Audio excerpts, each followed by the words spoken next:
আমরা 1971 সালে স্বাধীনতা যুদ্ধ করেছি। আমাদের ইউনুস ভাইকে সবাই মিলে ইউনুস সহ এই ইউনুস চেয়ারম্যান আপনাদের একসাথে ছিলাম ইন্ডিয়াতে যুদ্ধের সময়। পাড়ায় যেতে হচ্ছিল বাড়িঘর ছেড়ে 1 কোটি বাস্তুর আফগানিস্তান ভারতে। আমার ঠাকুরগার বাড়িটা ওইটা পর্যন্ত আপনার এক বিল্ডিং ছাড়া আর কিছু ছিল, বিদ্যুতের তারগুলো খুলে নিয়ে গেছিল পাকিস্তানে। তো সেই অবস্থায় আমাদের বহু মানুষকে তখন হত্যা করা হয়েছে, মা বোনদের সম্মান গেছে, ইজ্জত গেছে, আর বাংলাদেশটা ওরা মানতে চায় না। যে কারণে ওই মানুষগুলোকে আমরা কি করে ভোট দিব, যে মানুষগুলো আমার দেশটাতেই বিশ্বাস করে না।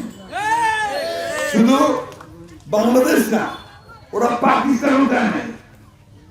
যখন পাকিস্তান হয় 47 সালে, তো ওটারও বিরোধিতা করছিল, এটা অনেকে জানেন না।